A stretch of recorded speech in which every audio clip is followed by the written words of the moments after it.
Bismillahirrahmanirrahim. Assalamualaikum warahmatullahi wabarakatuh. Waalaikumsalam. Para pemirsa Kupas Channel, kita bertemu kembali dalam pembahasan atau dalam forum paralogisme. Pada kali ini kami mengambil tema siapa selamat di akhirat. Sebelumnya kami memposting video dari Sayyid Kamal Haidari yang menjelaskan penjelasan Imam Khomeini dalam kitabnya tentang siapa-siapa saja yang akan selamat nanti di akhirat. Yang menarik adalah bahwa yang bisa saya simpulkan dari penjelasan Sayyid Kamal Haidari itu tentang kitab Imam Khomeini adalah bahwa selama orang tersebut meyakini keyakinannya, menjalankan keyakinan itu, dan tidak datang kepadanya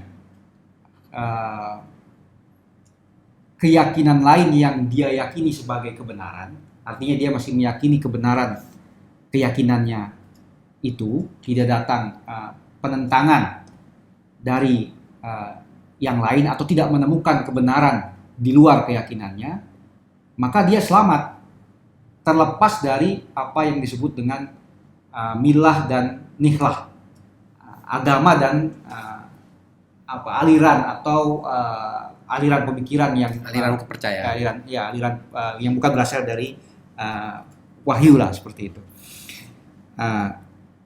Kami akan membicarakan ini karena bagi kami ini adalah satu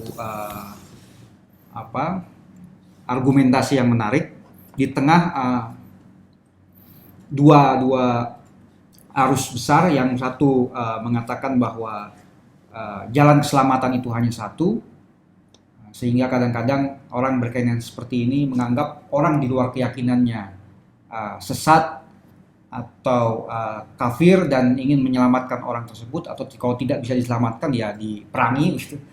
Nah, yang lain menganggap bahwa kebenaran itu banyak. Nah, kami akan membahas ini. Pertama, kami sudah bersama dengan Ustadz Musa Kazim seperti biasa. Ustadz, ada beberapa kata kunci yang disampaikan oleh Sayyid Kamal Haidari. Yang pertama adalah bahwa orang tersebut yang meyakini keyakinannya dan menjalankan keyakinannya belum datang kepadanya khilaf tadi, itu harus berdasarkan dalil ilmi. Ya. Apa itu maksudnya? Ya, bismillahirrahmanirrahim. Jadi pertama, semua ini kan datang dari sebuah kaidah yang disebut dengan hujjatul qata'. Qata' itu artinya suatu keyakinan yang sempurna, ya, yang dia tidak lagi menemukan keraguan dalam keyakinan itu. Dan bahkan dalam teks yang dikutip oleh Sayyid Kamal, teksnya Imam Khomeini yang dikutip oleh Sayyid Kamal, Imam Khomeini menggunakan istilah tidak ada bersitan pikiran yang berbeda di dalam benaknya. Jadi adamu inqidahi khilafi al-qata'. Jadi tidak terbersit adanya kebenaran lain atau keyakinan lain. Jadi ini kaidah dasarnya. Nah, yang dimaksud sebagai dalil ilmi adalah petunjuk yang meyakinkan. Maksudnya ilmi di sini bukan ilmiah saja, tapi meyakinkan. Sehingga yufidul ilm. Yufidul ilm itu artinya mendatangkan ilmu pada dia. Karena ilmu juga bertingkat-tingkat kan. Betul. Dan yang biasanya yang disebut sebagai al-ilmu di kalangan ahli logika maupun usul itu adalah suatu yang meyakinkan dia. Beda dengan dhon. Jadi sudah bukan lagi sekedar wacana yang dia masih mencari. Nah, orang yang telah sampai kepada qata' ini tadi, dia sudah memiliki dalil ilmi ini tadi, dalil atau petunjuk yang meyakinkan dia. Lalu dia lakukan sesuai dengan dalil itu. Jadi dia tidak mengingkari dalil yang sudah sampai kepada dia. Jadi dalil yang telah meyakinkan dia terima. Lalu dia ikuti dalil itu dan segala implikasi serta konsekuensi dan tanggung jawab sebagai akibat dari keyakinannya terhadap dalil atau petunjuk yang telah sampai kepadanya, orang ini berjalan di atas jalan yang lurus, sudah mengikuti jalannya gitu. Maka dia menjadi orang yang selamat. Jadi dalil ilmi itu istilah khas untuk mengatakan bahwa suatu petunjuk yang menyebabkan dia yakin. Dalil yang membuat dia puas, tidak lagi bimbang. Sedemikian sehingga dia tidak cari dalil lain lagi. Apa orang awam bisa mendapatkan dalil ilmi itu? Bisa. Justru itu dalil ilmi bukan untuk ilmuwan saja, tapi maksudnya dalil yang buat dia sudah terpuaskan. Buat orang awam, misal, buat orang awam taklid kepada orang yang dia anggap alim, itu adalah dalil ilmi. Itu juga sesuatu yang sudah membuat dia Yakin. Dia tidak perlu lagi ada dalil baru atau menggeser keyakinannya tentang orang yang dia tanya. Tidak. Kecuali dia menemukan bahwa orang awam ini, tempat rujukan dia ini ternyata bejat, ternyata pembohong. Tapi dia berpegang terus karena apa? Satu aliran, satu suku, orang dekat, banyak menguntungkan. Berarti dia sudah tidak lagi mengikuti keyakinan yang dia yakini. Dia mengingkari berarti di sini. Itu maksud saya. Artinya kecuali orang-orang yang tadi punya kepentingan itu berarti ya. Ya, jadi maksudnya gini, selama dia tidak menemukan dalil lain yang menyebabkan dia harus mengubah dalil lamanya yang sudah dia yakini, ya dia aman. Kan tidak semua, jadi ini kita bicara yang awam ya. Iya.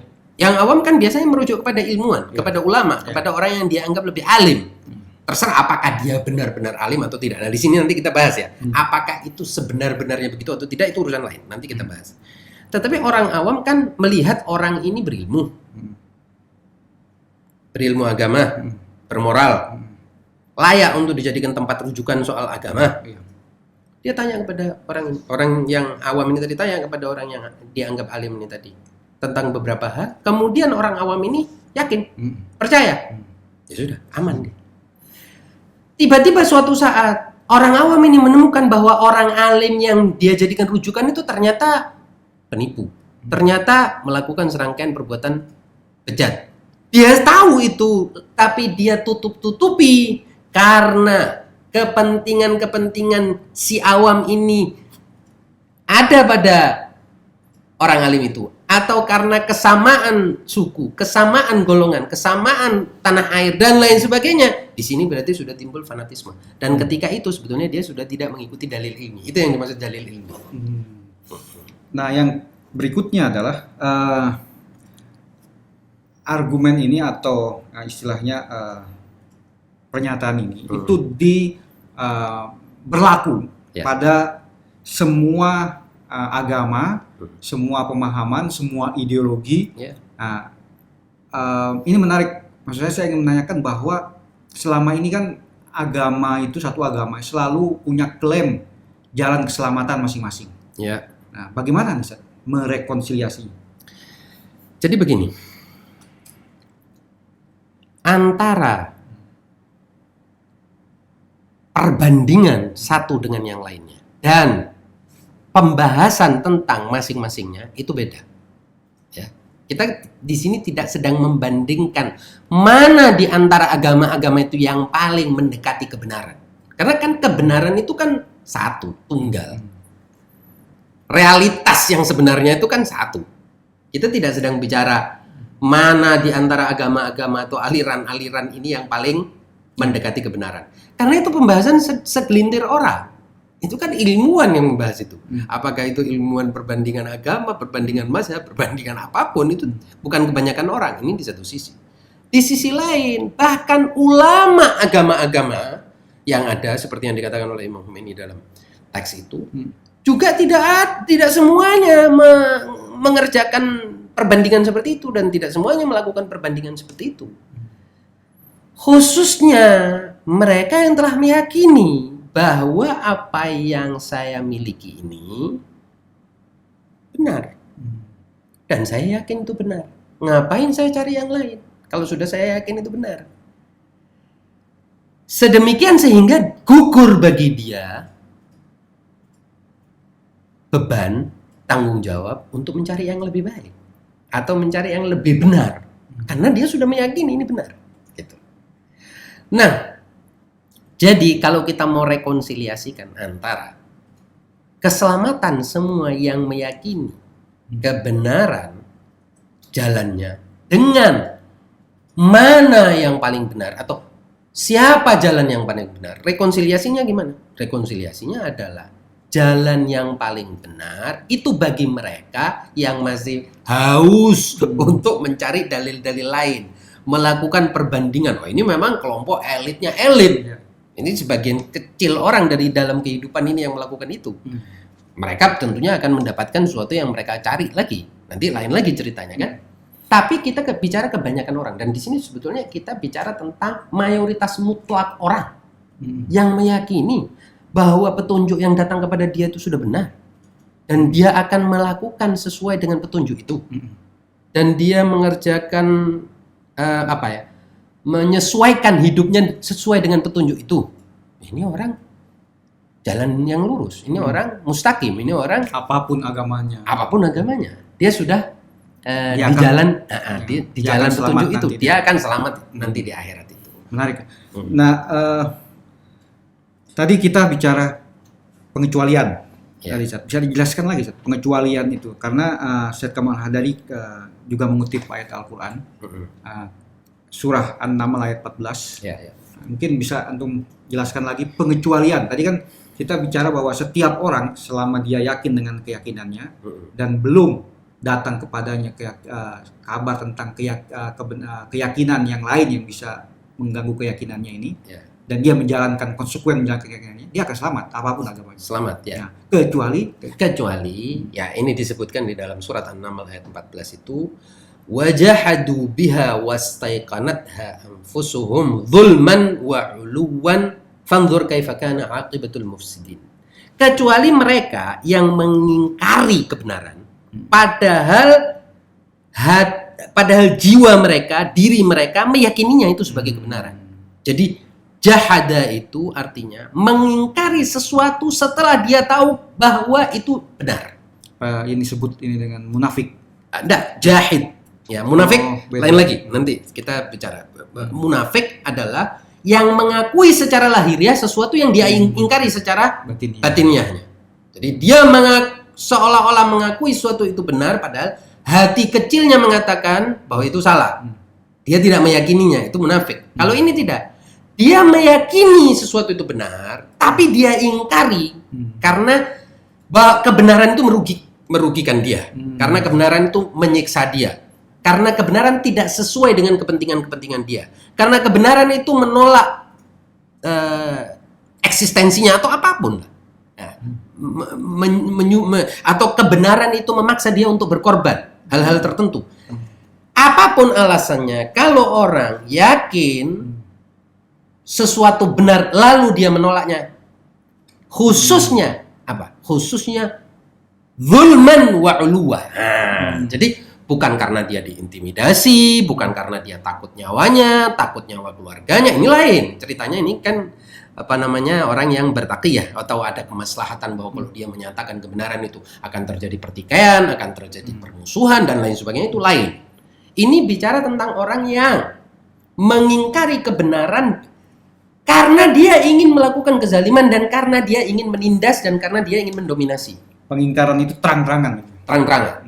Walaupun hatinya dia tahu ini kebenaran, tapi dia tindas kebenaran itu. Dia tindas kebenaran itu, dia zalimi kebenaran itu karena dia tahu bahwa hanya dengan cara menindas dan mendolimi serta mendominasi kebenaran dan mengingkarinya, dia mendapatkan apa yang dia inginkan. Makanya di akhir ayat itu ada istilah mufsidin. Iya, makanya di ujungnya itu fanzur kaifa kana aqibatul mufsidin. Jadi maka lihatlah akibat dari orang-orang yang mufsid. Mufsid kan di dalam Al-Qur'an artinya fasad, pelaku korupsi, kerusakan ya. Korupsi secara umum, bukan korupsi uang seperti Ya. dalam istilah hukum positif, tapi perusakan di muka bumi. Mufsid artinya orang yang melakukan perusakan di muka bumi. Jadi orang yang telah meyakini ada kebenaran, tapi dia mengingkarinya, pasti ujungnya dia melakukan kezaliman, dominasi, dan melakukan kerusakan di muka bumi. Ini seolah-olah begitu jadi. Dan oleh sebab itu mereka yang tidak selamat. Jadi yang tidak selamat ini sangat sedikit. Sangat sedikit dan sangat bisa dikatakan istilahnya mereka itulah kelompok kecil segelintir orang yang sejak zaman ini kan cerita ayat ini kan berbicara tentang Firaun. Kalau kita lihat Firaun, ini cerita Naml ini konteksnya adalah Firaun dan mereka yang seperti Firaun tentunya elit itu sedikit. Istilah sekarang kan ahli-ahli ekonomi mengatakan 1% dari penduduk dunia yang bisa dikatakan seperti itu, kan gitu. Artinya Occupy 99. jadi kan sebetulnya kan Occupy Wall Street. 99% orang ini dia ditindas oleh yang 1% yang tahu kebenaran tapi mengingkarinya dalam rangka menzalimi, menganiaya dan menguasai serta melakukan kerusakan di muka bumi. Itu sudah intinya. Ya. Gitu. Yang jadi pertanyaan juga masih jadi pertanyaan bagi saya Ya. adalah tadi saya menyebutkan ada yang meyakini bahwa jalan keselamatan itu satu, ada yang meyakini bahwa kebenaran itu banyak. Iya, betul. Nah, apakah pandangan Imam Khomeini yang disampaikan Said Kamal Hadairi ini masuk ke dalam pluralisme kebenaran itu? Enggak. Jadi kebenaran tetap satu. Jadi gini, mereka yang meyakini sesuai dengan suatu petunjuk yang meyakinkan tentang sesuatu A, belum tentu A itu sesuai dengan kebenaran, belum tentu benar sebenar-benarnya, belum tentu hakikat sebenarnya, belum tentu. Tetapi dia aman karena dia merasa dia benar.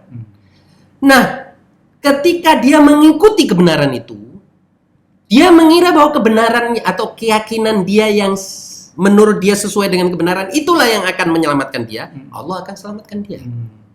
Karena apa? Karena bukan tugas semua orang untuk tahu kebenaran yang sebenar-benarnya. Bahkan mungkin sebagian besar manusia tidak akan tahu. Sebagian besar manusia menurut ahli makrifat, menurut filosof, menurut Al-Quran sendiri, sebagian besar manusia tidak akan mengenali kebenaran. Kita semua, apakah kita ini mengklaim kita sudah sampai kepada kebenaran yang sejati, kebenaran yang sesungguhnya? Wah, berat kalau orang meyakini seperti itu, justru harus mengoreksi dirinya.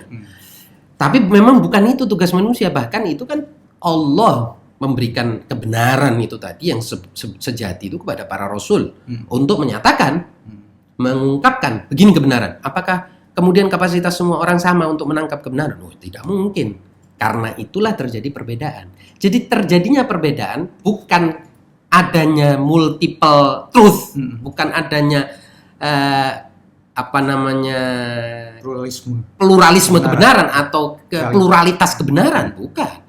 Tapi pluralitas kapasitas orang, keberagaman kapasitas orang dalam menangkap kebenaran itu. Apakah dia menangkap kebenaran itu 1%-nya, 2%, 3%, sehingga tidak the whole truth, tidak keseluruhan kebenaran, tetap dia akan diselamatkan karena dia tidak punya celah untuk mencapai yang lebih utuh atau menggapai yang lebih sempurna, tidak masalah. Dia akan tetap selamat. Dengan demikian, yang dilihat atau dinilai Allah adalah bukan apakah seseorang mencapai kebenaran, tapi seberapa konsekuen dia dengan keyakinannya. Persis. Jadi sebetulnya ini kan ajaran moral, ya, ajaran untuk orang minimal itu jujur pada dirinya sendiri. Kalau kamu sudah tahu kebenaran, meyakininya, lakukan. Nah, dan jangan mengingkarinya. Jangan kau tahu misalnya bahwa memaki itu buruk, tapi kau maki terus. Jangan kau tahu bahwa mencuri itu buruk, tapi kau mencuri terus. Jangan sampai kau tahu bahwa melakukan pembusukan terhadap orang itu buruk, tapi kau lakukan terus. Ini engkau yang akan dimintai pertanggungjawaban. Kalau kau tahu bahwa ABCDE itu buruk, tinggalkan. Perkara apakah itu buruk sebenar-benarnya? Oh, itu urusannya ahli usul dan mereka pun belum tentu sampai kepada kenyataan. Ahli fikih, belum tentu sampai kepada kenyataannya sebenarnya. Dan memang bukan itu tugasnya. Karena yang menjadi hujjah istilahnya, menjadi bukti nanti itu adalah al-qat'. Al-qat'u. Qat' itu artinya keyakinan yang sudah sempurna. Kalau kita sudah qat', sudah yakin ini kebenaran, jalankan. Nah, bagaimana nantinya? Nantinya Allah Subhanahu wa taala telah menciptakan manusia itu dalam susunan sedemikian sehingga eksistensi dia, fitrahnya, akal sehatnya, jiwanya akan mendorong dia kepada yang benar. Akan mendorong dia kepada yang baik. Dia akan kesulitan untuk mengingkari desakan fitrahnya. Kecuali tadi ya, zulman ulwan. Kecuali memang dia sejak awal merencanakan zulman wa ulwa. Memang mau menindas, memang mau mendominasi. Itu berarti juga zulman tuh menindas nuraninya sendiri. Menindas pasti. Nah, di sini jadi ada sesuatu yang matematis dalam Al-Qur'an. Tidak ada orang yang zalim kecuali dia mendolimi dirinya sendiri. Tidak ada orang adil kecuali dia adil sejak dalam dirinya sendiri. Jadi tidak mungkin orang mau melakukan kebaikan kecuali kebaikan itu sudah dia tanam dulu dalam dirinya. Sebaliknya tidak ada orang melakukan kezaliman kecuali dia sendiri telah melakukan. Korban pertamanya adalah dirinya sendiri. Makanya di dalam istilah Al-Qur'an wala tahiqul makru sayyi'u illa bi ahli. Tidak ada keburukan, makar, ya, rencana jahat kecuali pertama kali akan membabit, mengena kepada pembuatnya. Jadi makar buruk, ya, itu pertama kali korbannya adalah si pembuatnya sendiri. Seperti ayat Al-Quran ini. Jadi memang orang itu, katanya Al-Quran, wala yahiqul makru sayyi'u illa bi ahlih. Dan rencana jahat itu tidak akan mengena, tidak akan mencederai, melukai, menyasar, mentarget kecuali dengan pembuatnya sendiri. Oleh sebab itu tidak akan pernah perbuatan-perbuatan manusia itu keluar dari dirinya sendiri. Makanya di dalam Al-Quran juga Allah mengatakan wa inna jahannama la muhitatun bil kafirin. Sesungguhnya Jahannam itu akan meliputi, mengurung orang-orang yang kafir. Mengurung kenapa? Karena itu kan konsekuensi perbuatan dia. Dia sendiri yang memproduksi, dia sendiri juga yang akan menuai. Jadi ibaratnya dia yang menebar, dia yang akan manen. Selesai. Gitu. Oke. Terakhir, ini satu pandangan yang menurut saya luar biasa. Ya. Terutama jika kita mungkin kaitkan dengan prinsip-prinsip keadilan universal, kemanusiaan. Nah, bagaimana antum bisa melihat ini? Jadi kalau menurut saya, ajaran ini sebenarnya ingin mengatakan begini. Setiap manusia itu pertama-tama dan terutama punya tanggung jawab terhadap dirinya dulu sendiri. Jangan berpikir orang lain dulu. Jangan tentang anak saya, keluarga saya, masyarakat. Jangan, itu tidak mungkin. Kecuali dia berpikir tentang dirinya sendiri. Nah, di dalam dirinya, dia sendiri harus menemukan petunjuk. Dalil. Tidak bisa keluar dari, kalau jangan semuanya ra'yu. Nah, itu tidak boleh pakai pendapatnya sendiri. Karena itu anarki nanti ujungnya. Oh, menurut saya. Tidak ada cerita. Menurut saya. Harus ada dalil. Harus ada petunjuk. Dan petunjuk itu bisa dari dalam, tapi harus ada korespondensi dengan petunjuk eksternal. Petunjuk internal dan petunjuk eksternal. Ketika petunjuk eksternal dan petunjuk internal ini koheren, akan terjadi apa yang disebut sebagai keyakinan. Keyakinan ini tadi harus diikuti. Dan Allah Subhanahu wa taala telah menciptakan manusia sedemikian sehingga di dalam dirinya dia telah bekali oleh petunjuk-petunjuk internal. Dan di luar Allah telah mengutus petunjuk-petunjuk eksternal. Apakah itu para rasul dengan wahyunya, ataukah para ilmuwan, ulama, dan lain sebagainya. Yang mereka ini akan selalu ada, dan di dalam diri manusia juga ada bekal-bekal internal. Nah, kalau terjadi koherensi, korespondensi, koneksi antara petunjuk-petunjuk internal dengan petunjuk-petunjuk eksternal, terjadilah keyakinan. Itu yang disebut sebagai ilmu. Jadi ilmu itu bukan ra'yu. Nah, ini bukan pendapat-pendapat kita, bukan. Ilmu yang dimaksud di sini adalah rangkaian petunjuk, ya, rangkaian sistematika yang sudah dia cross check dengan apa yang ada di luar. Apa yang ada di luar itu apa? Wahyu Allah, tuntunan Allah dan lain sebagainya.